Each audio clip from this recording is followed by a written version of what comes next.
Shamim CC YouTube channel পক্ষ থেকে সবাইকে শুভেচ্ছা অভিনন্দন। প্রিয় শিক্ষার্থীরা, আশা করি তোমরা ভালো আছো। আলহামদুলিল্লাহ, তোমাদের দয়া আল্লাহর রহমতে আমিও ভালো আছি। আজকে নির্ধারিত বিষয়টি সম্পর্কে জানার জন্য চলো আমরা চেষ্টা করি। মৌলিক ট্যাগের এই টাইটেল শিরোনাম যেটা হওয়া উচিত সেটা দেবো, আর বডির ভিতরে যেটা আমি শো করতে চাই, ব্রাউজার ক্লায়েন্টে দেখাতে চাই ব্রাউজার মাধ্যমে, সেটা আমি এই বডি ট্যাগে দেবো। তো আমার HTML ট্যাগ শুরু, এর ভিতরে দুটো অংশ, একটা হেড ট্যাগ, একটা বডি ট্যাগ। আমরা এখানে যে মৌলিক ট্যাগ দেখলাম, এই মৌলিক ট্যাগ ব্যবহার করে অন্যান্য সাধারণ ট্যাগগুলো আমরা প্র্যাকটিস করার জন্য স্ক্রিনে ফিরে যাই। এই পৃথিবীতে চলার পথে সুন্দর দিক নির্দেশনা চাই। পৃথিবীতে বিভিন্ন সময় মহান ব্যক্তিরা এসেছেন, তারা জীবনকে সুন্দরভাবে উপভোগ করেছেন এবং বিভিন্ন বিষয় সম্পর্কে অবগত হয়েছেন। আমরা যদি এই মহান ব্যক্তিদের মহান বাণী অনুসরণ করি, তাহলে আমাদের জীবন সুন্দরভাবে সাজাতে পারি।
শিক্ষার্থী, আমরা চতুর্থ অধ্যায় HTML এর কিছু ট্যাগ আমরা প্র্যাকটিক্যালি দেখব।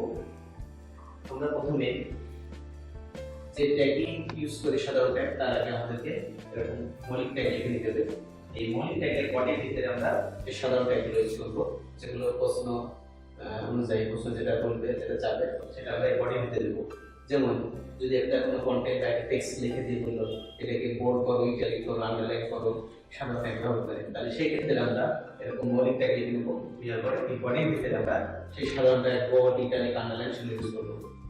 যেমন আই এলো হিলা মাই কান্ট্রি, এই শব্দটাকে আমরা বোল্ড করবো, মোটা অক্ষরে করবো। তাহলে সেই ক্ষেত্রে আমরা এই মৌলিক ট্যাগ লিখে এই বডির ভিতরে সেই কন্টেন্টে লিখবো। লেখার পরে আমরা যদি একের অধিক লাইন হয়, তাহলে তার আগে আমরা পি ট্যাগ ইউজ করবো। আর এক লাইন যদি পি ট্যাগ না ইউজ করলে চলবে, তো আমরা পি ট্যাগ ইউজ করতে পারি। পি মানে প্যারা, পি ট্যাগ শুরু, পি ট্যাগ শেষ, পি ট্যাগ ব্যাকস্ল্যাশ দিয়ে আমরা শেষ করেছি। অর্থাৎ আমরা একটা প্যারা তৈরি করার জন্য পি ট্যাগ ইউজ করছি। সেটা এক লাইনের ক্ষেত্রে ইউজ করি, একের অধিক লাইনের ক্ষেত্রে ইউজ করতে পারি পি ট্যাগটা। তবে এক লাইন হলে না ইউজ করলে চলবে।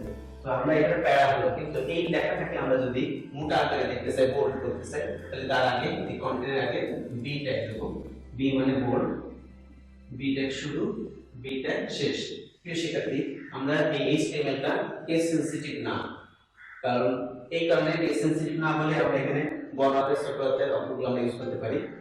কেস সেনসিটিভ না এর কথা মানে বোঝা যায় এখানে আমি বড় হাতের ছোট হাতের কোন একটা, এটা ফ্রি হ্যান্ড রাইটিং টাইপের বোঝাচ্ছে। এখানে যদি আমরা কোনো কারণে ব্যাকস্ল্যাশ কেটে যায় বা অ্যাঙ্গেল চিহ্নের জন্য যদি আমরা কেটে দেয়, তারপর সে ভুল ধরে রাখার কথা না, এই জন্য এটাকে বলা হয় কেস সেনসিটিভ না। প্রিয় শিক্ষার্থী, আমরা এইটা যদি আমরা ইউজ করি, বডির ভিতরে এই ট্যাগটা ইউজ করি, তাহলে আমাদের একটা প্যারা তৈরি হবে এবং সেই প্যারার ভিতরে আমি যে একটা আই লাভ মাই কান্ট্রি, এটা মোটা বোল্ড অর্থাৎ মোটা আকারে হবে। আমরা যদি এখানে ইউ ট্যাগ ইউজ করি অর্থাৎ আন্ডারলাইন, তাহলে সেক্ষেত্রে আন্ডারলাইনের জন্য আমি এখানে ইউ ট্যাগ ইউজ করবো।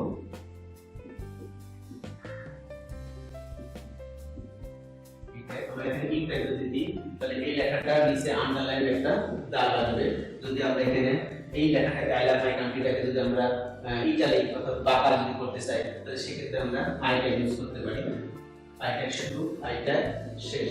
তাহলে আমার আই লাভ মাই কান্ট্রি এটা মোটাও হবে, বি বোল্ড কারণে মোটাও হবে, ইউ হচ্ছে আন্ডারলাইন নিচে দাগ হবে, পাশাপাশি আই মানে ইটালিক অর্থাৎ আই ট্যাগের মাধ্যমে এটা বাঁকা করা যাবে। আমরা যদি এই লেখাটাকে যদি আমরা আরেকটু ছোট অথবা বড় সাইজ যদি করতে চাই, যেমন যদি এটাকে আমি এই সাধারণ লেখার সাধারণত 12 সাইজের হয়, লেখার ফন্ট সাইজ ডিফল্ট সাইজ বলেছে 12, এটা এমসিকিউ প্রশ্ন অনেক সময় আসে। তো আমরা এটাকে আমি যদি 10 সাইজে লিখতে চাই আমি আই লাভ মাই কান্ট্রি, তাহলে সেই ক্ষেত্রে তার আগে আমরা small S M A L small type use করতে পারি। এবার আমরা এখানে আই লাভ মাই কান্ট্রি লিখে স্মল ট্যাগ ক্লোজ করব।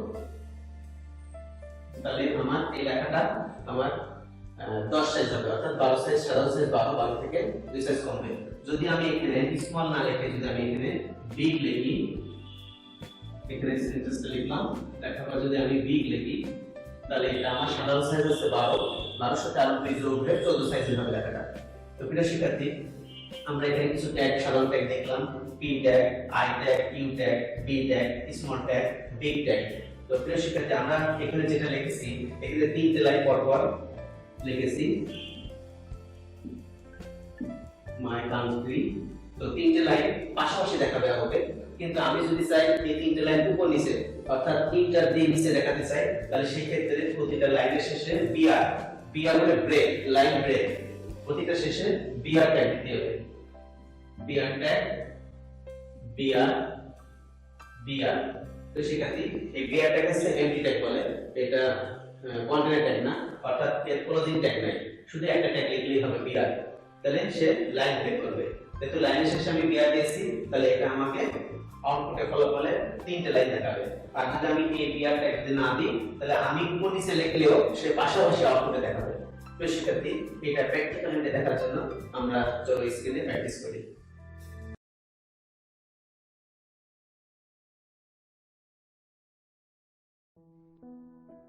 আশা করি শিক্ষার্থীরা আজকের লেকচার থেকে অনেক কিছু জানতে পেরেছো। পরবর্তী ভিডিও পেতে আমার চ্যানেলটি সাবস্ক্রাইব করে রাখো। আর যারা আমার চ্যানেলে এই ভিডিওটি দেখেছো তাদের অসংখ্য ধন্যবাদ। সকলের সুস্বাস্থ্য কামনা করে আজ এখানেই বিদায় নিচ্ছি। আল্লাহ হাফেজ।